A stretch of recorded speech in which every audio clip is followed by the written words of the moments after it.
Hello, everybody. So I'm hoping that everyone can hear us.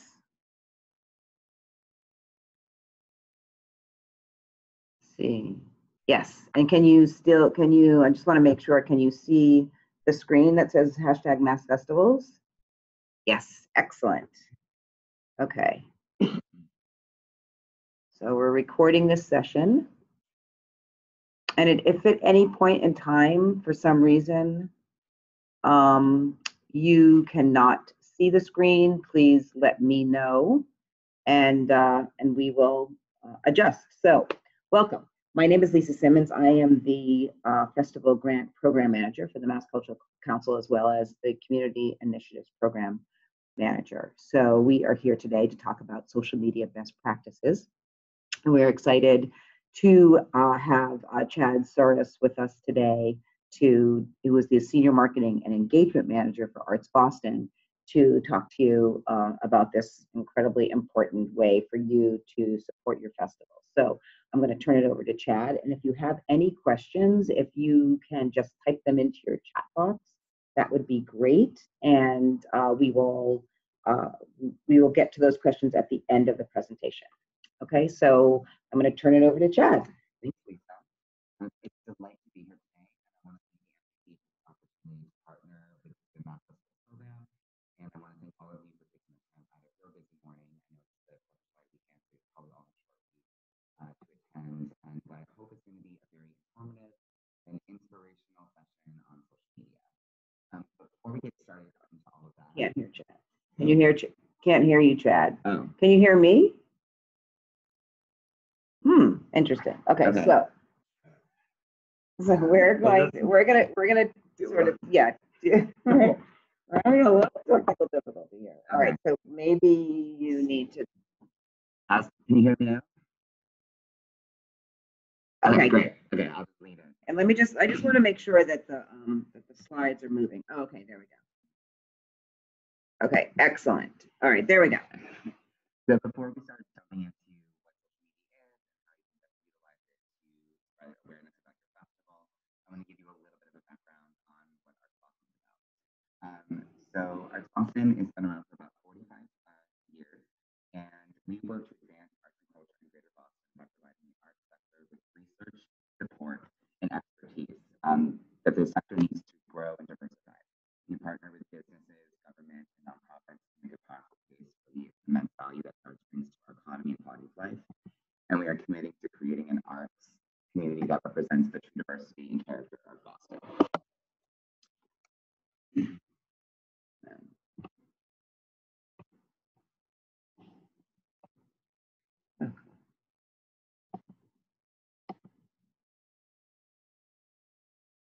We are still talking. We're just trying to move the PowerPoint along. Oh, here we go.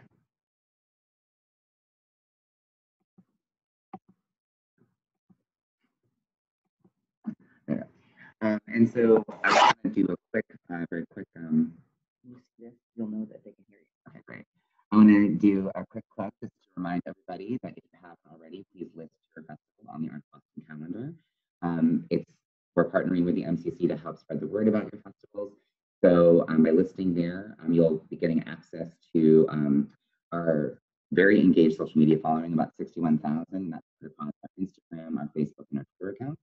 About 220,000 people visit our site during the summer to find out what's happening in the Greater Boston area, in addition to the rest of the state.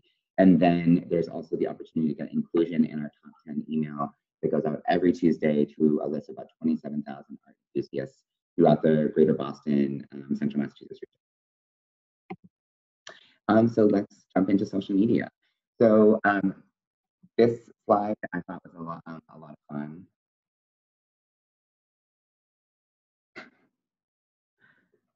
I'm wondering if it's the speaker.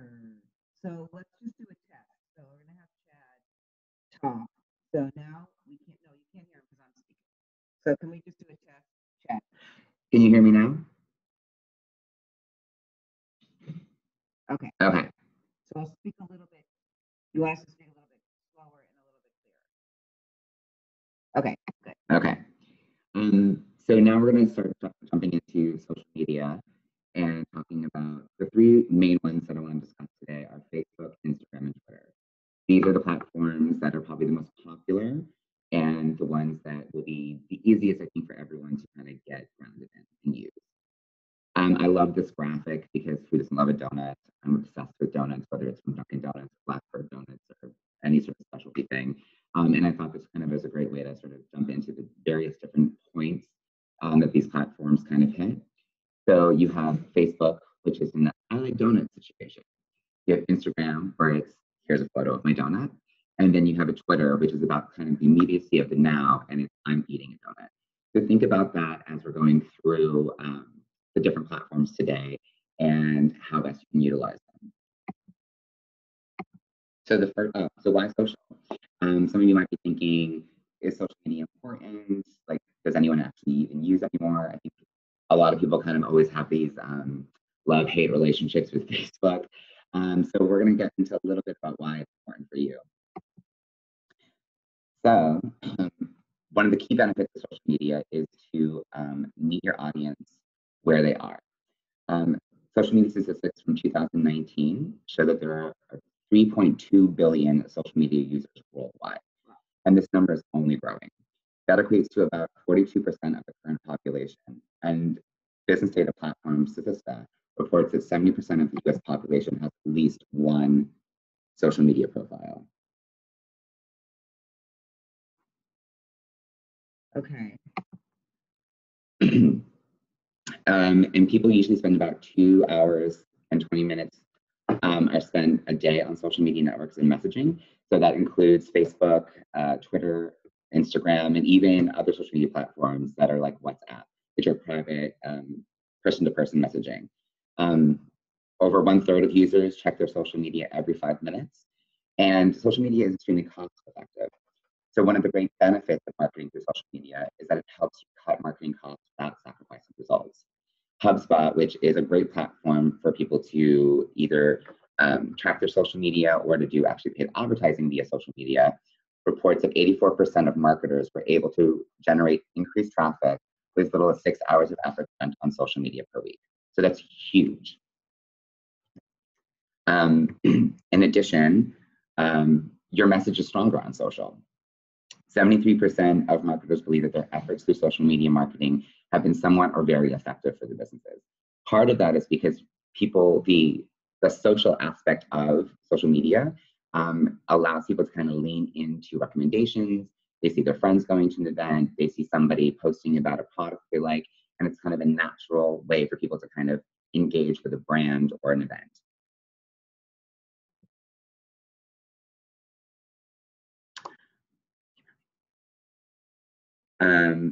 And so who's posting, sharing, and tweeting? So let's talk a little bit about who's actually on social media. And it's pretty much everybody, but there is a breakdown in terms of the different generations. So social media usage has been broken down by eMarketer, and the result by generations are interesting. What they found was that 94% of millennials, and that's people that were born between the time period of 1981 to 1996, 90% of them are on social media. 75% of Generation X, and that's people born between 1965 and 1980, and 48% of baby boomers, and that's people born between 1946 and 1964, are active on social media. Millennials continue to be the generation with the highest usage of social media, but and they have the broadest access because they're often on the smartphones. And Gen X, on the other hand, are more likely to use a tablet. And lastly, baby boomers are bringing up the technological gap and increasingly becoming more familiar with social media platforms, especially Facebook. So when you're thinking about who's attending your festival, sort of what is your age demographic, or if you're trying to reach a new age demographic, it's really interesting to kind of keep in mind as you're thinking about what social media platforms you're going to want to engage in. And we'll talk a little bit more about where to find certain age groups and demographics on certain platforms.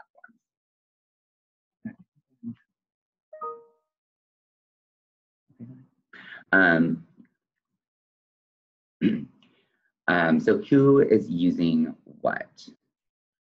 So in terms of Instagram, that's the fastest growing platform to capture millennial audience. So that's anyone sort of under the age of like 37 right now. And there's 43.3 million users, and it's consistently growing rapidly. And Instagram is always expanding a new social media platform. In terms of Twitter, 40% of US adults use Twitter are aged between 18 and 29. And that's a lot more than any other age group that's using that platform. And then baby boomers continue to favor Facebook with 31.9 million people using the platform, and that was in 2018. So that's going to continue to grow. And often you find baby boomers using Facebook to kind of keep up with their grandkids or their kids across the states, because everyone sort of is spread out now and travels. So there's a lot of, so think about that when you're deciding what platforms you want to utilize. Okay, so now we're going to dive into what Facebook is. So Facebook continues to experience a steady growth in users in spite of the occasional fluctuation. It remains the most favored social media platform among social marketers. So let's dive in with some tips and tricks on how you can use Facebook to help expand attendance and awareness of your festival. So one of the things that you're going to want to do, and this is something across all social media platforms as we go through this presentation, is that video is really important. And don't get worried about all of the technicalities around video, but it's really an important tool to utilize to get people to stop and look at your content as you're sharing it. Facebook CEO Mark Zuckerberg has publicly stated that video will be the most consumed content on the platform in the future. In fact, Facebook video posts per person increased by 75% in 2015. This means more people are viewing and sharing video content on Facebook than ever before. Since many people watch videos without sound, a few key elements are important to keeping users engaged. Your video should open with a striking visual image up front and followed by text-heavy explanation of the content. Make sure you take advantage of Facebook's subtitle feature. The silent movement is likely due to mobile users scrolling through the feeds in public areas and avoiding using sound. Brands use subtitles on their videos to keep users' attention. Don't overthink your video strategy, but make sure you have the elements to keep them watching. And so you can often do this with just an iPhone. You shoot a simple video, you can upload it to Facebook, and then just make sure that they have a subtitle feature in there, so that way whenever someone's talking, that conversation or that audio is being captured in the subtitles, because so many people do now watch it without, whether they're at work and they have their headphones in or they're out in public.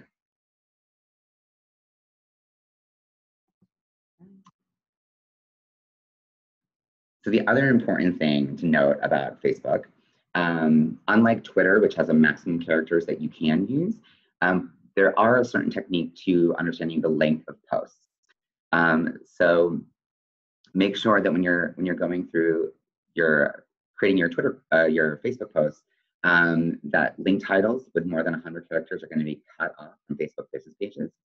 So when you're creating a festival account on Facebook, anytime you post a link to your website, or maybe it's a vendor that you're trying to promote, that when you're doing the characters on the link titles, it's only going to cut off to a certain point. So make sure that the most important information is going to be in that link title, so people can see that as they're scrolling through their feed. It's been found that 40-character Facebook posts receive 86% more engagement over others. So again, think about keeping it short and sweet, and understand that characters doesn't mean actual words, it actually means characters. So anytime you're typing something out, each one of those times you hit the keyboard is considered a character. 80-character Facebook posts receive 66 more engagement over others. So again, short and sweet. And then Facebook posts asking questions between 100 to 119 characters drive more engagement. So that could be something in the terms of, what do you want to see this year at the festival? What performances did you like? Did you have a special vendor that you enjoyed? So things like that to kind of get people to respond and engage with your post is really important.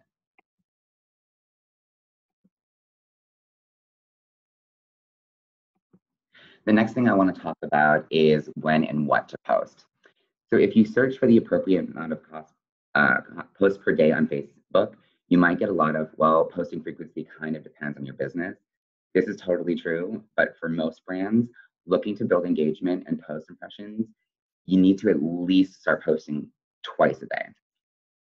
It's a lot. It does seem like a lot, but you got to think about how much your news feed is as a user when you're scrolling through, what you're kind of inundated with.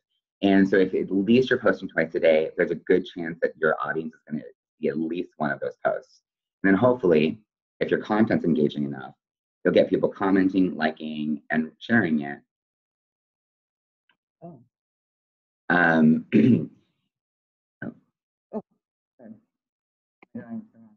Yeah, you gotta go back one. No. Other direction. Sorry about that, folks. The average feed has hundreds of stories filtered through their brand pages and friends. Without overdoing it, at least 2 posts per day guarantees freshness and consistency, and gets a higher chance of getting discovered without annoying your audience. So we just quickly, someone says that maybe some people have been told that maybe once a week instead. So if you're doing it once a week, the problem is most likely no one's going to see that post because, again, the frequency of your posting at least twice a day is going to guarantee that somebody is going to see that feed. Facebook businesses, often unless you're doing a Facebook promoted post, people aren't going to see it generally because there has to be enough of an organic reach there to get people to see it on their feed. So that's why posting at least twice a day is a good bet that at least a percentage of your following is going to see that. And usually only 10% of your followers on Facebook is going to see any given post that you do, just the way statistics are. And now that Facebook is changing their algorithm to really focus on what friends and family are sharing and the content they're producing. So that's why it's really important to make sure that your content's really engaging, because then if your followers see it and they like it or share it, then it's more likely that other people are going to see it because that's the way Facebook is now focusing. They're redirecting their algorithms to kind of focus on what people are actually sharing, not necessarily what brands and businesses are sharing. So the other thing to think about too is the time period of when you want to post. So think about how you use it as a user every day. Most people tend to view Facebook on their lunch hour or at the end of the day. So which makes afternoons and early evenings between 1 p.m. and 4 p.m. prime time for posting. You don't have to stick to an exact schedule. I would say test it out and see what works. Personally, what I have found for Arts Boston is I usually do a post in the late afternoon around 6 p.m. And then I also do one sort of early in the morning when people are on their first commute. Because at least in Boston, most people are on the T, they're bored, they're scrolling through their phone. So there's a likelihood to get some engagement between the 9 a.m. and the 10 a.m. hour. But you have to kind of see based on your audience. So as you're posting through, you can kind of get a sense of when people are getting the most engagement based on that time period, and then you can play with it. Always remember that social media is all about conversations. So regardless of the platform, it's important to make sure that the content you are sharing is related to what's happening. So think about what's coming up in that month, regardless of including what's going on with your festival, but also just generally happening in your community. So post about holidays, local happenings, local news, stories that feel relevant to the type of audience that attends your festival. And then Facebook posts with images have an 80% interaction rate over plain text posts. So it's always great to use an image, and hopefully you have a bankroll of images from past festivals that you can use to kind of engage people in your festival and get them excited about what's happening. Use your visuals wisely and always set up a decently high standard in quality. And really, honestly, iPhone photos are really great now, and you can kind of just use that if you don't actually have a professional camera or have a professional photographer that day. But just taking really great quality photos with your iPhone can work. And pixelating and stretch images on your page look bad and show audience you don't really care about using Facebook. So it's why it's really important to kind of make sure that those images are really great quality. So you're talking about and you're talking about posts about holidays and things like that. You're talking about that we should be. This isn't just around your festival, right? This is Exactly. keeping people engaged throughout the year about things that you're doing, so that Exactly. So one thing you want to do is when you're thinking about your social media strategy, whether it's you're using Twitter or you're using Facebook or you're using Instagram primarily, you're going to want to think about sort of a calendar year and how you schedule things out. So during the holidays, you might want to post something around holidays just to keep people. Okay. Okay, sorry about that. I basically was asking Chad.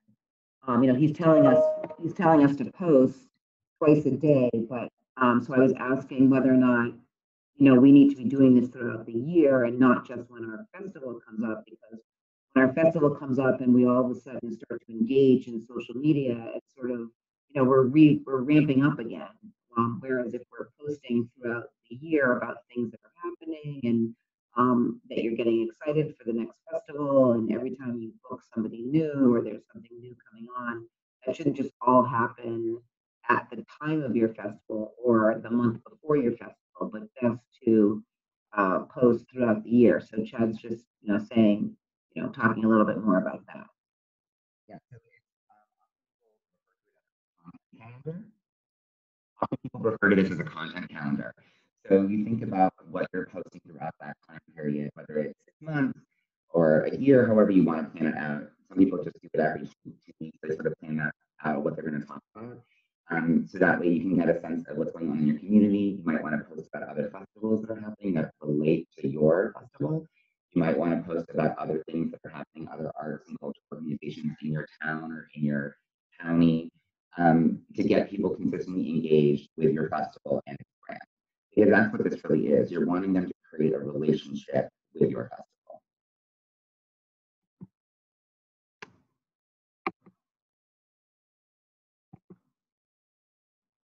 The other key thing to understanding to best utilize Facebook as a social media platform is to understand Facebook analytics. So when you have an official business page for your festival, you will see that you'll have a whole suite of tools that you can use to understand your audience a little bit better. So I'm just going to break down and simplify understanding some of the language about it, so you can use this to help guide you further as you're kind of developing your social media strategy on Facebook. So some key words to understand is impressions. Impressions are the total number of times any content from your page was seen in a newsfeed,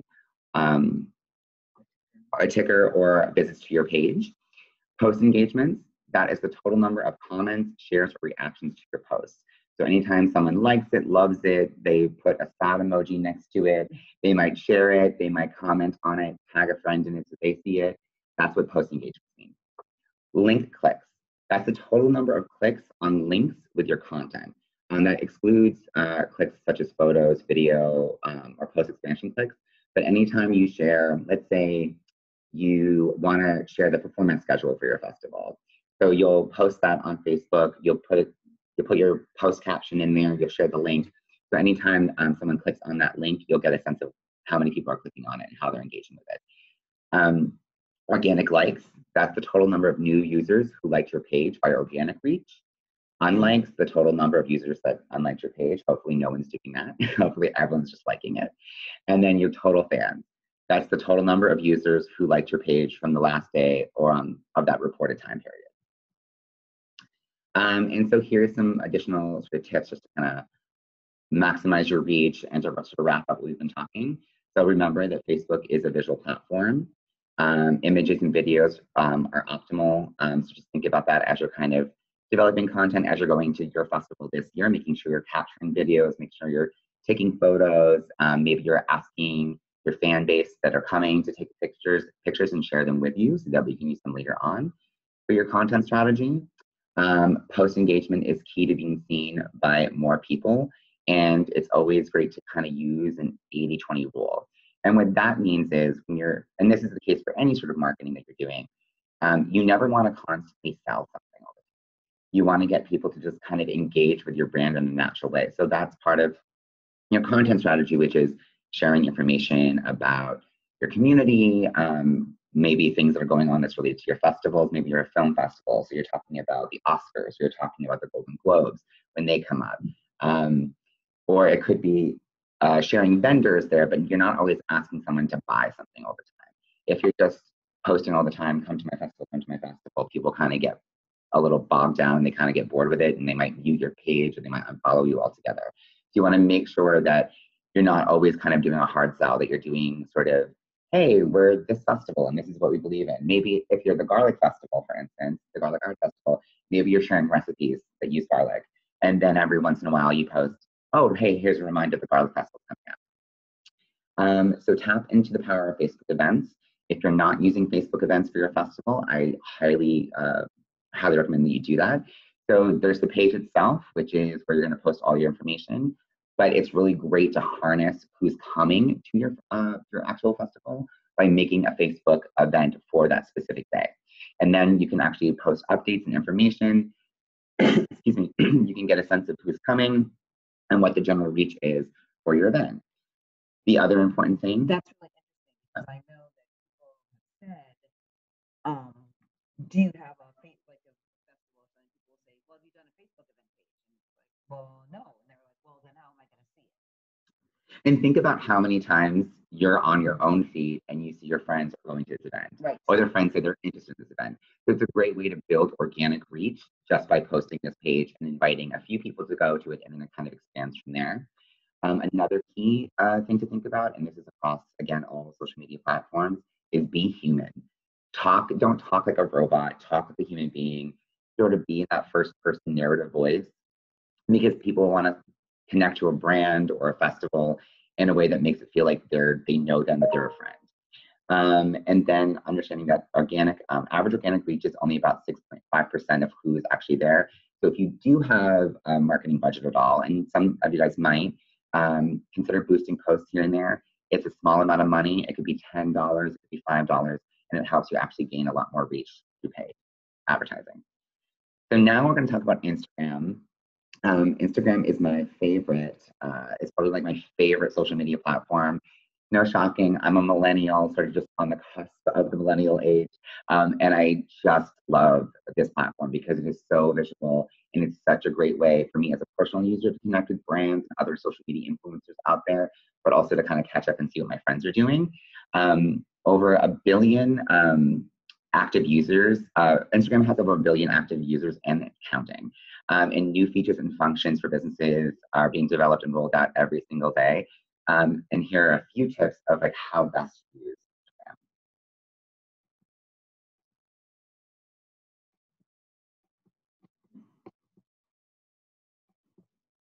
Instagram. So one of the big things that organizations often obsess over are their photos, which just totally makes sense because Instagram is all about pictures and captions matter too. But it's really important not to forget about one of the most important places of real estate in terms of Instagram. It's your bio. So when you're developing your account, make sure that you're really kind of utilizing your festival's bio as much as possible. Your Instagram bio represents some seriously valuable real estate. From funneling visitors to your event to serving as a call to action, there's a ton of things that you can do with just a few words to engage people. And so here's a quick checklist of what you can include in your bio, regardless of what your festival might be. Sorry.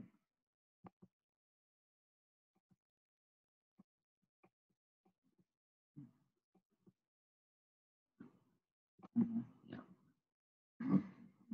Sorry, folks, we're having a little technical difficulties here.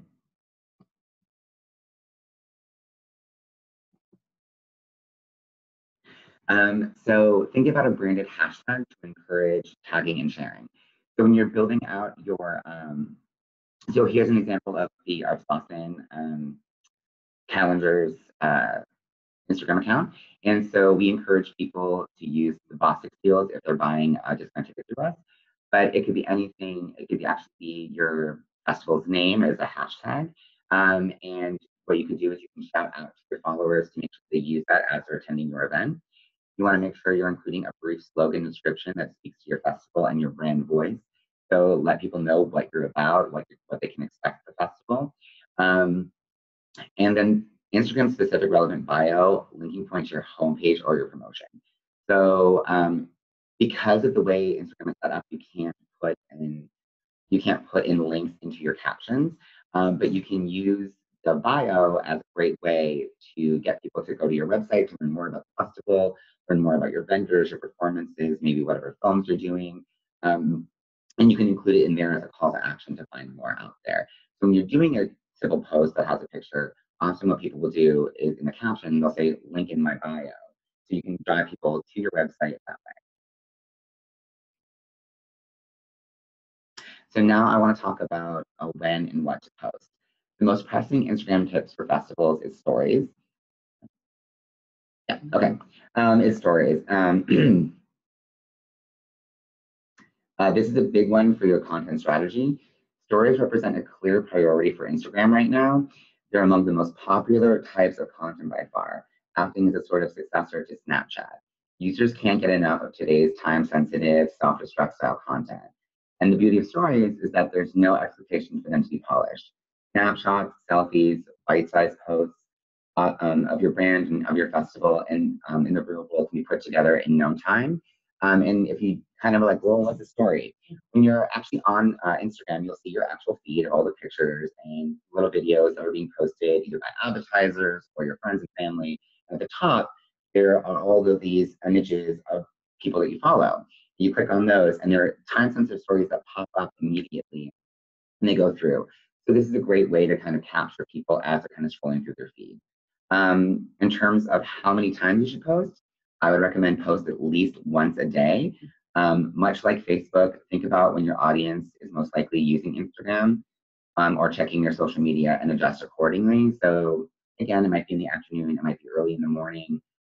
Personally, I usually post at least around 7 a.m. That's when I get up anyway, but that's when I find people are kind of on their morning commute. And in Boston anyway, most people are using public transportation, so they're bored on the T and they're just scrolling through.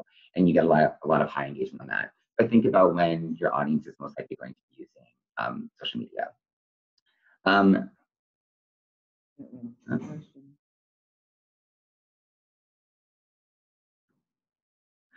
So the difference between posts and stories. So posts are permanent. So when you post a photo on Instagram, it'll pull up in someone's feed, and then it'll post permanently to your Instagram profile. A story is a moment in time. So they last usually about 24 hours, and they show up at the top of someone's Instagram feed, and people just scroll through them and they see exactly what's happening. So like I said, they can be simple things like a quick video, it can be an image, it can be selfies of people at your festival, maybe it's the organizers getting together, all that kind of stuff. And they're really simple and easy. There's a bunch of fun things that you can do with stories in terms of using stickers and GIFs. You can add text to them, and it's really easy and super user friendly. So not that terrifying. So to go back to the video, so make sure to post videos and photos with a call to action. Here are some simple examples of how you can drive fans and followers to take action via captions.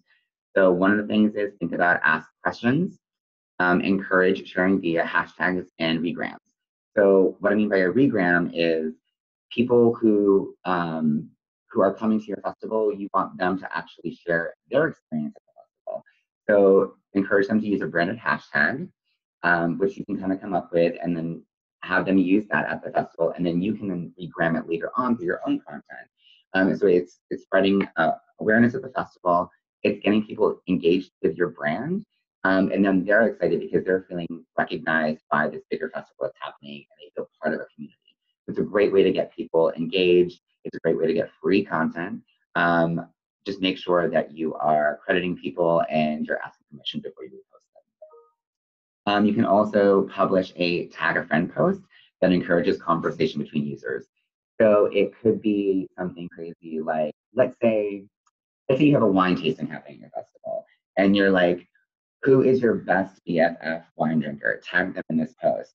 So what a user of Instagram user will use, they'll see that post, they'll be like, oh my God, my friend Becky, she just loves Chardonnay. We get crazy. I'm gonna tag her in this post. Becky sees the post, she likes it, and she might tag something different. And it just kind of goes from there. So it's a great way to kind of build that organic engagement.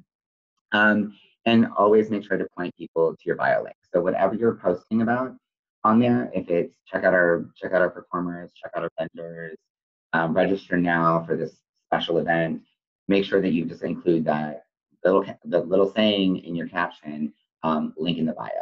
The other thing that's important to understand about captions is unlike Twitter, there's no character limitations. You can kind of go as long as you want, but you want to make sure that it's going to be not too overwhelming with information.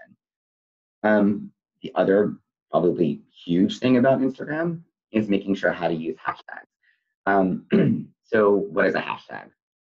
You might know what it is, but if you don't, a hashtag is basically any sort of word or phrase that has what some people call a pound sign in front of it.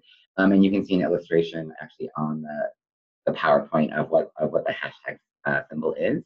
So it could be hashtag, you might see the hashtag Sunday Funday or hashtag Rose all day. Those are kind of what people do. And it's sort of, and you can do branded versions of it. So it could be the name of your festival, simple, easy hashtag to remember. It allows your users to kind of tag themselves into the event and then, of course, allow you to actually find that content later on. But in terms of using hashtags, when you're using them yourself to kind of grow your audience, oftentimes you'll see a combination of branded hashtags. And here's a great example that Starbucks uses. So during the holiday season, Starbucks will use sometimes hashtag red cup, because we all know those iconic red cups during the holidays. And then they might kind of mix that in that same post with a larger community tag that's hashtag coffee. So it's serving as a sort of best of both worlds. You're getting that personalized content that's just specific to that brand, and then you're getting a larger thing. And so understand that when people are using hashtags on Facebook or Instagram or Twitter, they're often using them to search, and that's helping people find your content better. So it's why it's important to use hashtags. Let's see, with the help with the help of branded hashtags, you can regularly encourage fans to post user-generated content that you can turn to rebrand, you can use for rebrand yourself. This allows you to show your audience some love, while also having a constant stream of content that you can post at your disposal. Just make sure you credit any content, like I said before, that you rebrand to the original poster, and always ask permission. You can just simply write in the comment section on your fans' posts, "Hey, we love this picture. Do you mind if we rebrand it?" Pretty much everyone says yes, because who doesn't want to see their stuff shared? And then finally, there's video. So again, stories are king in terms of king of content. Videos aren't far behind on Instagram. So you can just make simple videos, and it's a really great way to get people to kind of pause while they're scrolling through their feed and kind of watch something.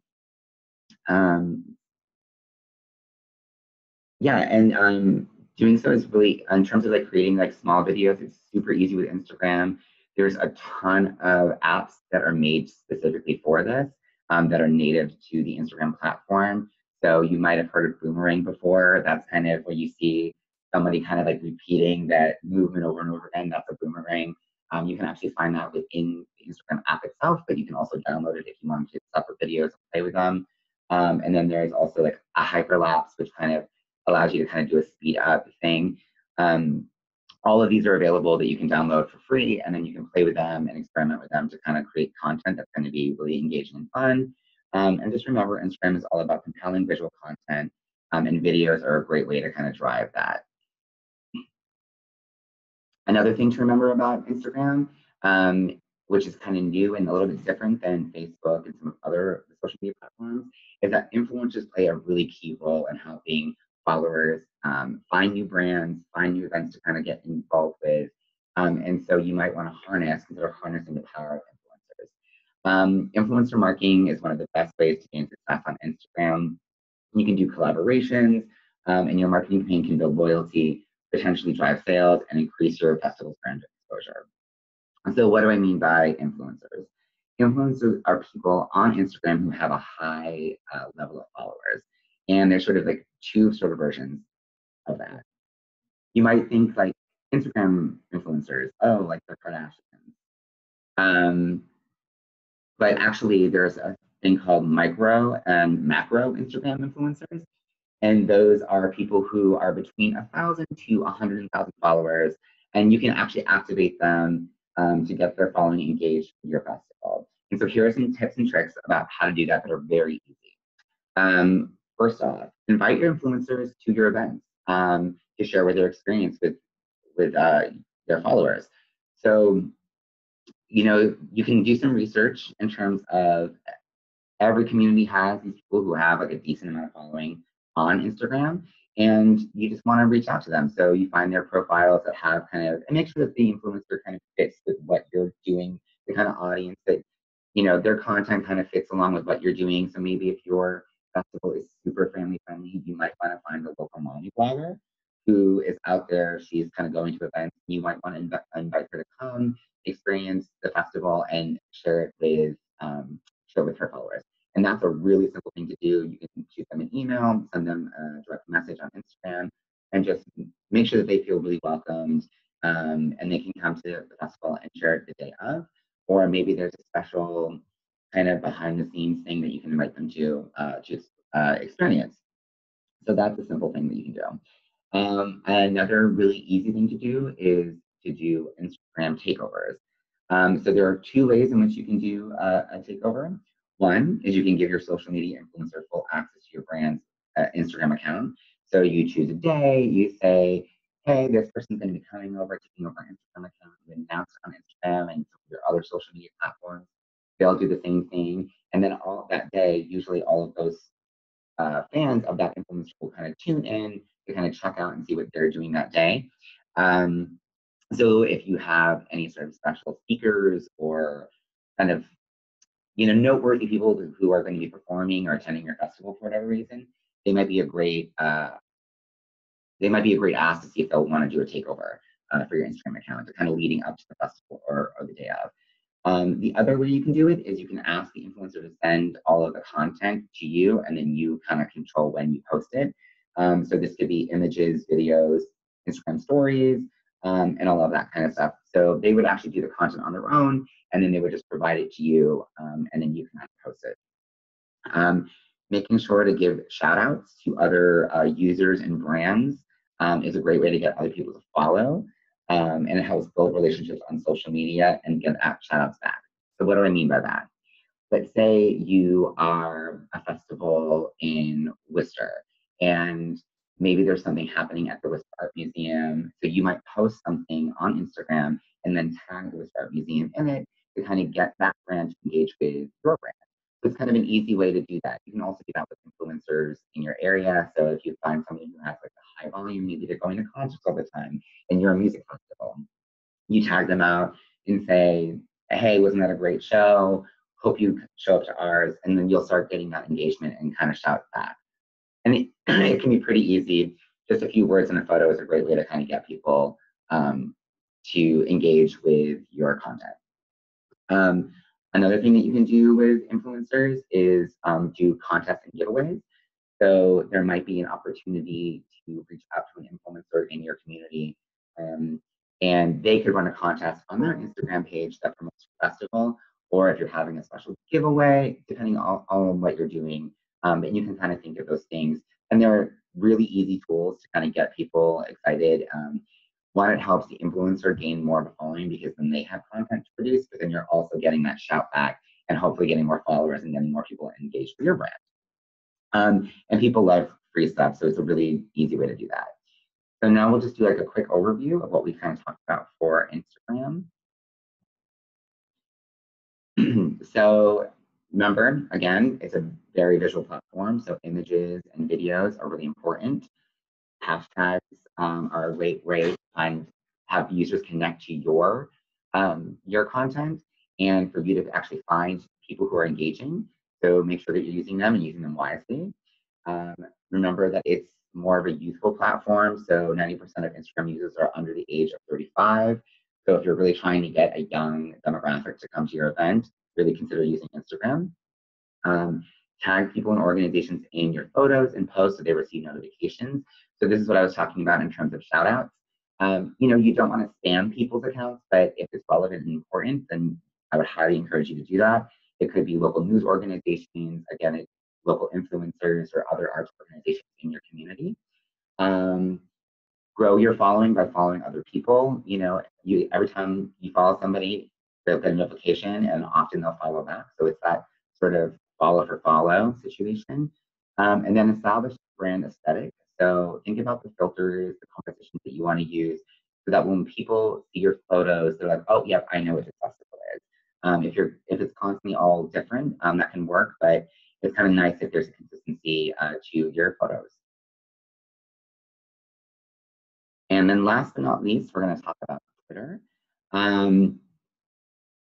So Twitter is a great place to grow awareness of your festival, but things move extremely fast on this platform. The average lifespan of one tweet is only about 18 minutes, and over 7,000 new tweets are sent every single second. So just take that in for a second. There is a lot of noise on Twitter.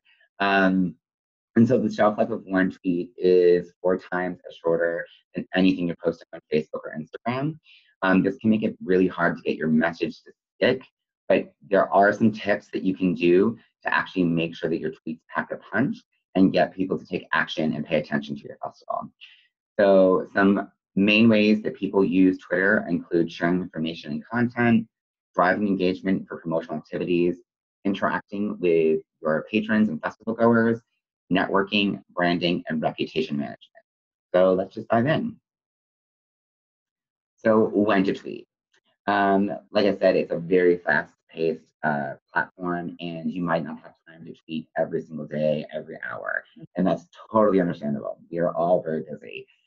So optimizing the best times to tweet is the best way to kind of help get that engagement and reach new people and get people to actively participate in what's going on with your festival.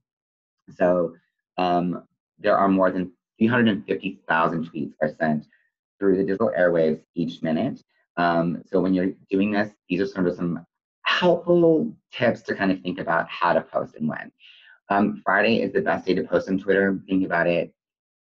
It's a Friday, it's the end of the work week. You are kind of checked out. Sometimes you're just like kind of scrolling through Twitter. It's a great time to kind of post and get people to hopefully engage with your brand. The best time to post on Twitter is between usually 9 a.m. and 10 a.m. So people are often using Twitter to kind of find out what's going on in the world, check their news feeds. It's a little less different than Facebook and Instagram, which is a little bit more friends and family oriented. Twitter really is a source of conversation and news. So usually people are checking the news early in the morning. So between 9 and 10 a.m. work the best. In terms of posting every day though, if you're going to post, it usually think about 10 a.m. to 12 p.m. Sunday mornings are the worst time for engagement. No one's on social media. People are kind of checked out. They're having brunch or they're going shopping. They're doing their groceries. They're doing laundry. They're not really on Twitter that day. So you can kind of take a rest on that day. And then just remember to try to tweet at least once a day if possible. Because there's such a high volume of tweets that go out all the time, it's kind of really quickly, easily for your tweet to get lost. So make sure that you know that. So similar to Instagram, you want to keep your hashtag usage to a minimum and make sure that you're using the right ones. So much like Instagram, hashtags are really important to Twitter. It helps you be part of conversations. It helps people find you. So this is some easy statistics to think about how you want to use hashtags. So tweets with hashtags receive 2 times more engagement than those without. 21% of tweets tweets with 1 or 2 hashtags have 21% higher engagement than those with 3 or more. So you want to limit how many hashtags you use. And tweets that use more than 2 hashtags actually show a 17% drop in engagement. So make sure that you're using the hashtags that are the most important and relative to your brand, to what you're talking about. You don't want to just use a ton of, don't make your entire tweet hashtag. Make sure that you're using maybe a branded hashtag for your festival. Maybe if you're talking about, you know, if it's a holiday thing, maybe you're talking about hashtag Halloween or hashtag 4th of July, hashtag local gifts, buy local, things like that. Whatever's going to be most relevant, that's going to get people that you're looking for to get engaged with that conversation. And then what do you tweet? So when you, so think about the content you're putting out there. So images are really important. So when you add images to your tweets, you'll get more shares and clicks than tweets without images. So 89% more favorites is what you'll see when you actually add an image to your tweet. A recent study by Buffer found that tweets with images received, oh, I said that. And make sure only to add compelling images that are relevant and high quality. Never use an image that doesn't relate to your tweet just for the sake of using an image. One of the easiest ways to create more activity on your Twitter page is to create a Twitter poll. So when you are actually going to craft a tweet, there's an option there to create a poll. So this could be, it could really be anything that kind of relates, to your festival and what happens at your festival. So it could be, like, do you like, my mind's drawing a blank. Do you like ice cream? Are you a vanilla person or a chocolate person? Like that kind of stuff. It's really simple, easy ways to get people to get engaged with what you're tweeting and get engaged with your brand. And then also helps you, you can also kind of do this as a way to sort of do patron surveys later on after the festival. What did you like about this festival? In terms of like what performances did you like? Did you like the time of the festival? Did you like the vendors we had? And you can kind of then evaluate based on your Twitter interaction what to do differently and how to improve. It's important to make sure that tweets are conversational. So make sure it's always kind of a talking, make sure that it's always a conversation that you're having with people. It's not just pure marketing copy. Come to my festival June 13th. It's more about engaging with people in a conversational tone. And and then your tweets shouldn't consist of only headlines with a link. Inspirational quotes, funny statements are great. They should always sort of be an open door communication with your brand, and make sure at least 30 to 40% of your tweets are replies to other people, because again, Twitter is all about the conversation. So if people are tweeting at you, respond back. Don't let it sit there, and you'll get notifications as you tweet out and people are engaging if they're asking you questions or retweeting. But you want to make sure you're doing that, and tweet at other accounts that are out there. Think about your local community. Maybe it's local media outlets, it's a local blog, it's other arts organizations, maybe businesses that are supporting your thing, your festival. Always just make sure that you're having a conversation on there. And so here's some tips to kind of maximize your organic reach, sort of overview what we talked. It's a conversation platform, so check and respond to those notifications as they come through. Post pictures and video to encourage retweets and comments. Twitter's real time, so you don't really want to wait too long to post. You can certainly schedule tweets out as you go through, but make sure, thinking about the day of the festival, Twitter's a really great way to engage during that time period, because people will be tweeting about it. You can tweet out news information that's happening then. Maybe there's a shift in the schedule performances. Maybe one parking lot is filled up, so you want to let people know that they can park somewhere else. Keep post short.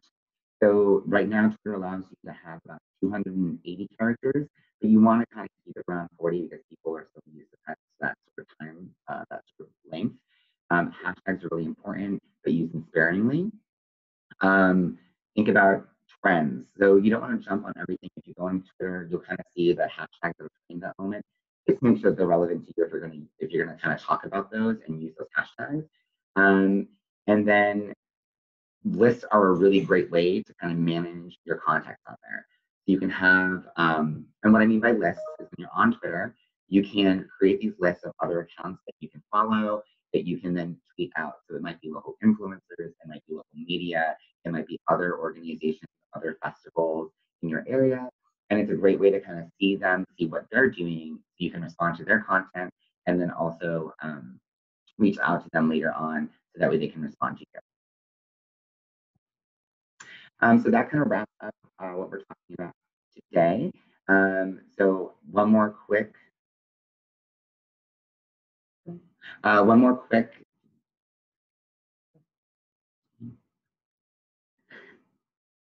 Hold on, we'll be back with you in just 1 second.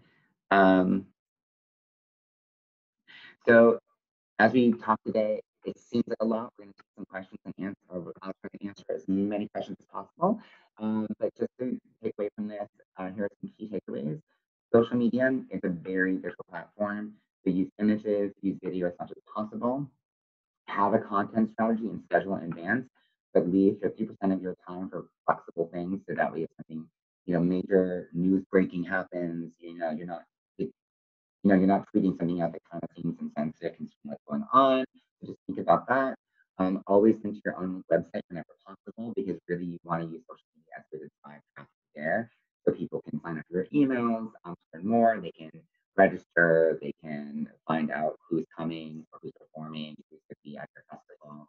Um, you don't have to post on every single platform.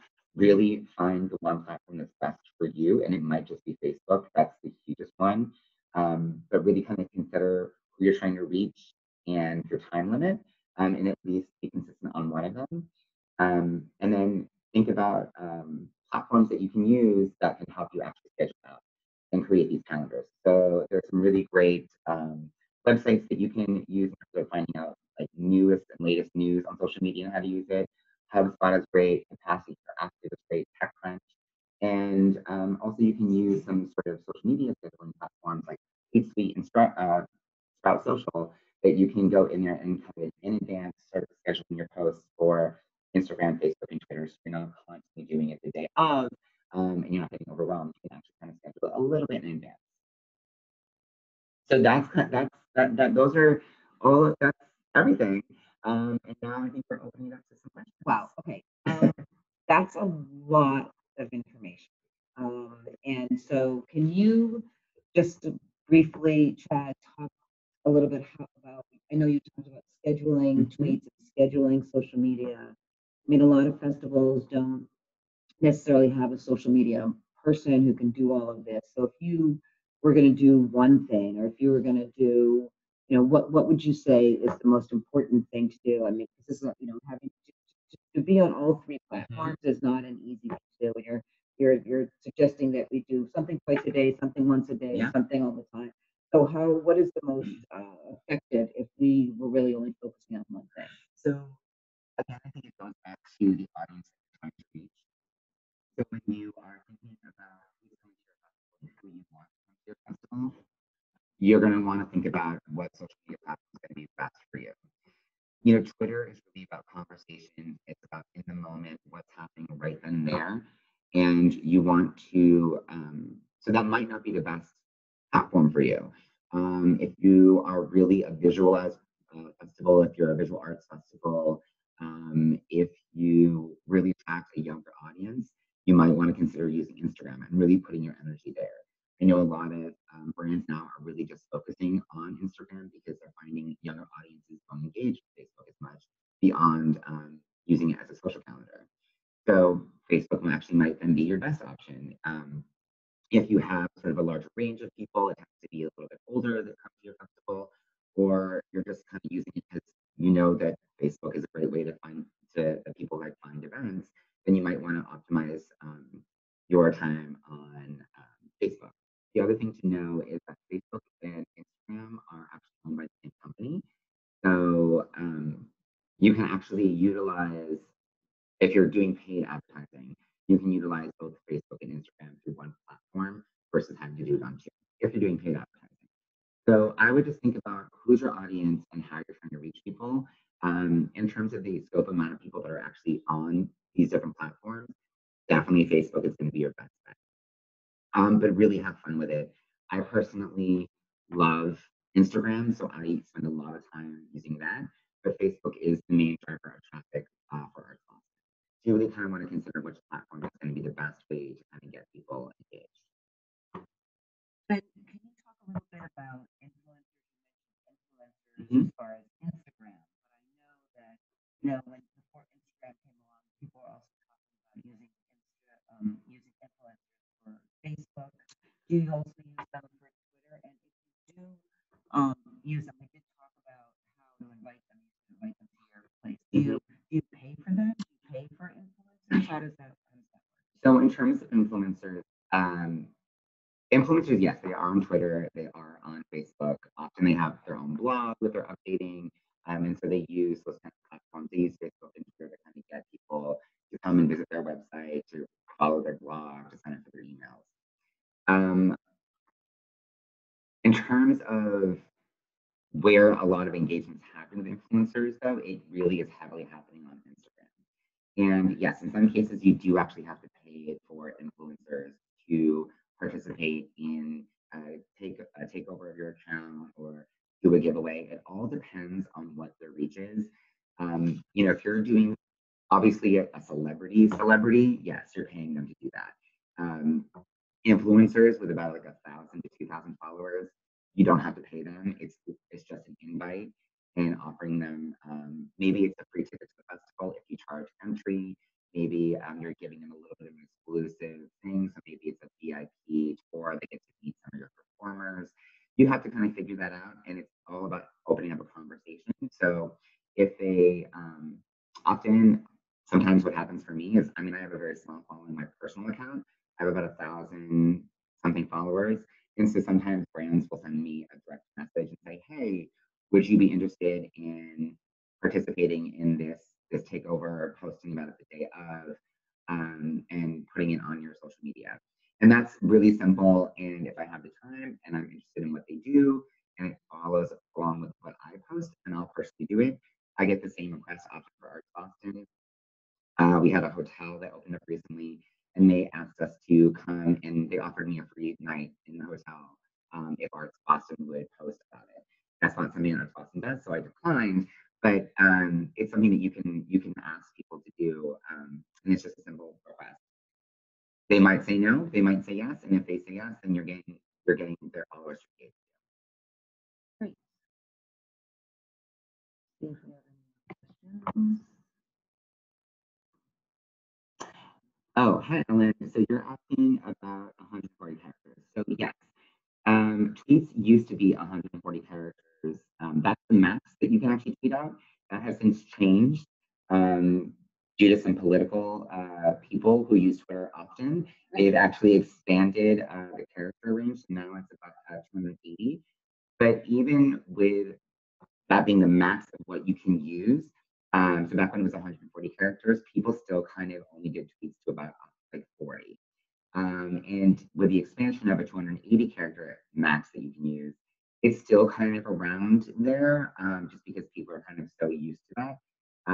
So it's just important to kind of be concise and very quick with your messaging and not kind of drag it out, unless it's something you know you have to kind of explain a lot about.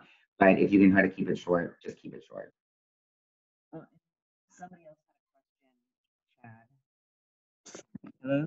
Someone else had a question about what's the difference between posts and stories. Yes. So the difference between posts and stories on Instagram and now actually Facebook has stories as well, but posts are permanent, stories are not. So when you do a story, your followers are going to see it for about 24 hours, and then it's going to disappear. And it's going to be gone. And then a post is a little bit more permanent. So you can actually use stories to advertise your posts. You can use stories to talk about something happening in that moment. Maybe it's like a funny thing that happened during the planning of the festival, or you just see some cute kids dancing. You can post a story. But posts are more permanent, and posts you can actually use to drive people to your website because you can include that little caption that says in the bio. So people will go to your profile on Instagram and then click over. Okay.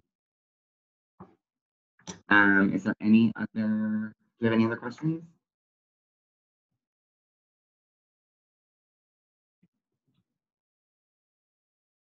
Don't think we have. Great. So if we don't have any more questions, then we're going to conclude the webinar. We have taped it so we can send it out, and we can certainly send you the PowerPoint as well. And if you have any questions, you can certainly email Chad or myself, and we can get those answered for you. So if there are no more questions, thank you so much for joining today. I hope that was helpful. I hope you gained some insight onto the 3 platforms that we spoke about, and we look forward to hearing a lot more about your festivals. And don't forget to put them up on the Arts Boston website as well, because Chad shares out, each month the festivals that are happening. So thank you so much, and enjoy the rest of your day. Bye.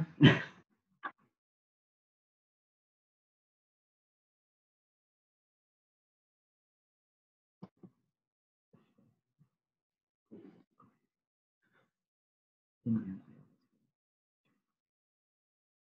Um, all right,